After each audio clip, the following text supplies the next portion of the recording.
Morning guys, the next practical I'm going to go through with you today is gnocchi. Gnocchi is an Italian dumpling dish. It's very similar to having pasta, but instead of it just being flour, egg and oil to make pasta, it's going to be a gnocchi which uses potato, egg and flour instead. And it's classed as a peasant dish, meaning it's really cheap and easy to access. It's going to be making gnocchi, and I'm going to be doing a fried gnocchi, but you can also do that as a boiled gnocchi.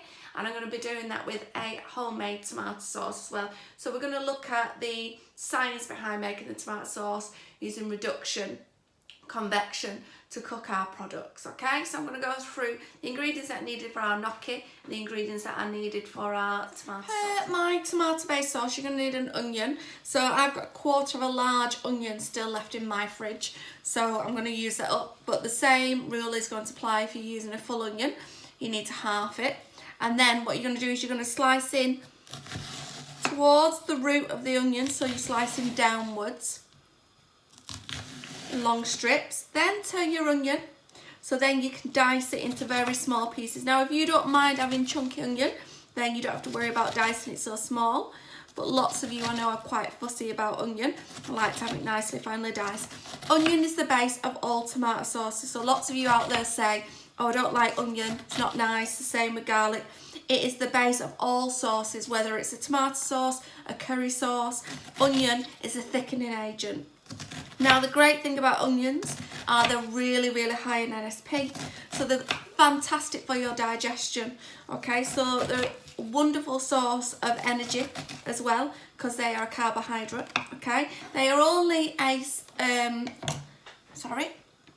they're only a simple carbohydrate, so it's a quick release in energy, and it's not the equivalent of eating something like a potato, which is a really good energy source, or a pasta, but it's still classed as a simple carbohydrate with NSP. Okay, into my tomato sauce, I'm also going to add in some fresh tomatoes because I've got those in. So I'm going to add in some cherry tomatoes, and I've got 1 large tomato left as well, so I might as well use that up. So if you've got things like tomatoes in that are fresh, or peppers in, and they look like they're going to go off, or you've not got many left, chop them up and use them into your sauce. Otherwise your tomatoes are going to come just from chopped tomatoes. Okay, but I always have tomatoes in, so I like to keep them in. Now our tomatoes, we know nutritionally wise, are fantastic because they're really high in vitamin C, so it aids your immune system, but also again high in NSP. And then it's got other added vitamins in it, such as vitamin A, which aids your eyesight. So it's all around. Also, tomatoes are really high in antioxidants, and as we know, antioxidants help to fight disease. Okay, and they support your immune system. So tomatoes are all around a really good dish, and they're also really good for young men. Okay, tomatoes are great for young individuals, okay, because they are so nutritionally balanced. So a really good dish to have in there. So I'm just going to slice my tomatoes up so that they're in chunks. These don't need to be so precise because it's all going to cook down and become really soft anyway. So slice up any veg that you've already got, and then we're going to go over to the frying pan to start to saute our onions. And all I mean by that is soften our onions till they go translucent. I've got my onions in the pan and I'm just sauteing them off, so softening them off in some oil. You just got to be patient with this. Don't be too eager to add in the rest of your ingredients. You want to get them really nice and soft, so we're looking for them to go translucent, which means clear. And what I tend to do is, after I've cooked them for about 2-3 minutes, is add a little bit of water to it because it steams them and helps the onions to cook down even further. So we're just waiting for these onions to cook down and become super soft. My potatoes for my gnocchi have been boiling away. All I'm going to do is put a knife inside. If my knife can easily go through one of the potatoes, and I can pick it up like so. Oh, sorry. That tells me my potatoes are ready to mash. Okay, your knife has to go through them really easily. If they break when your knife goes through, even better, okay, because that means they're really soft. If your knife does not go through them easily, your potatoes are not soft enough to mash, and you do not want lumpy gnocchi. So you need to make sure that your knife can easily pass through a potato and cut it, meaning that it's ready to mash. Once it's done and you think your potatoes are soft enough, then you just need to drain them and empty all the water out of the pan. My potatoes in my bowl, I'm going to start to mash them up. Okay, bearing in mind my masher isn't the world's best, so I'm really sorry. Once you've given them a good mash up, we're going to add some seasoning to it, because you should always season your food. We're going to add flour and an egg, and we're basically just going to form a dough then. Now it's really important that once you've formed your dough that you chill it slightly, okay? So I usually put mine inside the fridge for about 10 minutes once I've formed it. So give your potatoes a good mash up. Now my potatoes are mashed. I'm adding in 90 grams of flour into the mixture, and I'm going to add 1 egg in there. Now what you need to know about potatoes are, yes, they're really high in NSP, yes, they're a good source of carbohydrate, but they've also got other things in them. So they've got magnesium, they've got potassium in there, which both help to maintain blood pressure. So if you're somebody who suffers from high blood pressure, they're a really good thing to have in your diet. Also, they're both really high in vitamin B6, and that helps to maintain your metabolism, help with your nervous system. Now, if you want to go for a slightly different flavour, you could go for a sweet potato one, which is even more nutritious. There's less calories in sweet potato than there is in a normal potato. It contains your vitamin B6 in the same way. It contains your magnesium and your potassium, but it also contains a huge amount of calcium. And as we know, calcium helps with your bones. It helps to have stronger bones, okay, rather than weaker bones, which is essential for your age group. Also, it's really high in vitamin C. Okay, because we know brightly coloured foods are high in vitamin C, so that will aid your immune system. So that's why people rave about sweet potatoes and they become so popular. But a normal potato is still equally as good. It just doesn't have the calcium in. It does have vitamin C still in there. It just doesn't have the calcium in the same way, and has slightly more calories than a normal potato. So I'm going to add my egg in and then mix up my egg in. I always beat my egg first so I can add a little bit of time. We know that the egg is a HBV protein, so that's going to aid growth and repair. It's a really nutritious dish. So I've added about half of my egg mixture to start off with, and I'm just going to give that a good mix with my wooden spoon so that I can start to form a dough, okay? Which might seem insane that you're going to get a dough out of potatoes, but it does happen. You'll be able to tell whether you think you need to add some more egg in, because it'll still feel quite floury and like it's not sticking together so well. So I think mine is coming together really well. I know that because when I'm mixing it, it's forming a dough and it's almost cleaning the sides of the actual bowl itself, so it's sticking together nicely. So I'm going to take that out, I'm going to form it into a ball and then pop it into the fridge. Right, so I've got some baking parchment on here, and I'm going to put my dough on top. If you've got cling film, tin foil, same thing, it's just I wrap it up so I can wash my bowl out. So I'm going to just pour my dough on top of the floured mixture, just to help, because it is quite wet at this point. So what I do now is I roll it around in the flour just to help to dry it out a little bit, and you can sprinkle a little bit of flour on top as well. Okay, and I'm just gonna put that inside my fridge for about 10 minutes because it's still quite warm and I just want it to cool down. So I'm just gonna wrap that up and pop that inside my fridge. Back to my tomato sauce. My onions have gone translucent now, they're see-through and they've gone really soft because I added the water. What you need to know about the heat transfer through the pan to the onions is called conduction. So it conducts heat through a metal object.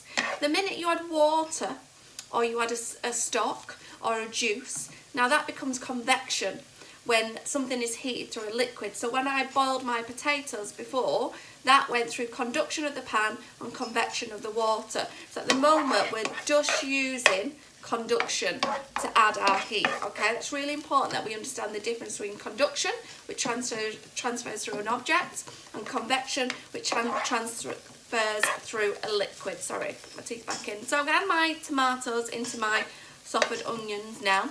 The key to, once you add tomatoes to something, is always add some sugar.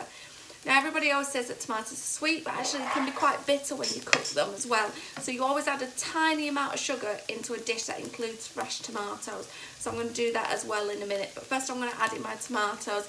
That could be peppers for you, it could be olives for you, whatever else you're adding in at this point. Or it could just be your tin tomatoes.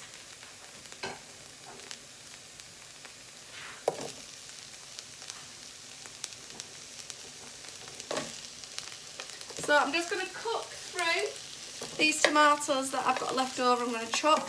I'm going to not take them long because they're such a soft flesh. They don't take long to cook through. Don't want them completely cooked because we need to add in our tinned tomatoes as well, okay? But at this point, it's really important that you season your food. So I'm going to add some salt and pepper into the mix, okay? You must always season your food. So a good amount of pepper is going in. I'm going to add my salt in. And I will season again later.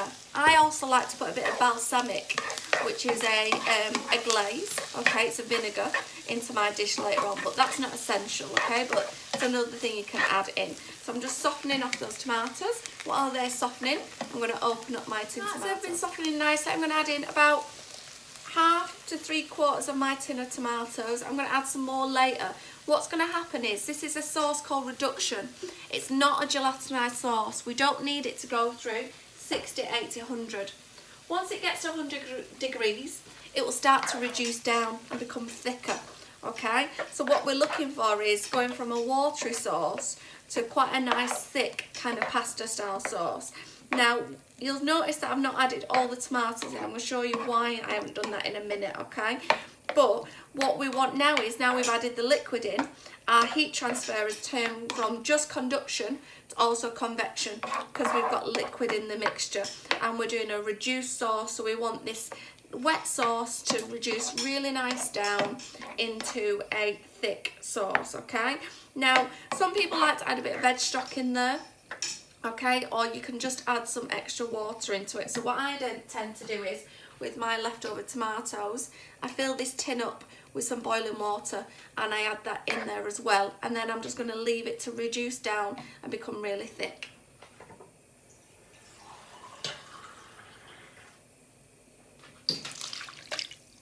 So I've got a really watery sauce there, but when I come back to that in about 30 minutes, and I'm just going to leave it cooking away, it should have reduced down. And one of the best ways to get it to reduce is by putting a lid on it. So if you can cover it with a lid or some tin foil, it will reduce down and go thicker quicker, okay? So we'll come back to that in about 20 to 30 minutes. My gnocchi dough's been resting. I've took 1/3 of it, the rest of it is still on here, just for me to roll it out. Now, flour in your worktop, you're going to roll it out into a sausage shape, so a long sausage shape. You want to get each dumpling about the same size because otherwise they'll cook at different rates. So I'm going to fry my dumplings as I said, which means that the type of transference of heat I'm doing is conduction. Measured it out, then all I'm going to do is, each time I'm going to use my thumb as a measurement for how big I want my dumpling. So each dumpling will be a thumb's size. Now obviously we all have different size thumbs, but that's about the measurement for me, okay? So each dumpling is about the same size. So my tomato sauce has been reducing for about 30 minutes and I've got this really thick reduced down sauce, a perfect pasta sauce that's going to go with my gnocchi. So all that is left to do is to fry my gnocchi off and serve. So I've added about 2 tablespoons of oil into my pan and I've started to fry my gnocchi off. Don't be tempted to move the gnocchi too early. You'll know when it's ready to move because it'll move quite easily in the pan. You want it golden brown and crispy on each side. You might need to flip each side more than once to get it to the colour that you want, but you want a nice crisp on each side. So this piece that I've just flipped here has got a nice golden colour on them, but they are still a bit sticky because it is basically just flour, egg and potato, so they won't lose that stickiness until you've fried them. So we're looking for a really nice golden colour on each side of your little dumplings before you're ready to dish them up. And over in my pan over here, I've got my tomato sauce that I cooked earlier, reducing down. And here's my final dish. I've got a really nice reduced tomato sauce with those crispy gnocchi dumplings on top. You would probably add a grated cheese on there or something along those lines. You could mix some spinach in there from extra iron and vitamin K. You could put some extra chopped tomatoes that are on there, maybe a dollop of avocado on it. But it's a really versatile dish, an alternative to pasta, but really filling, super tasty.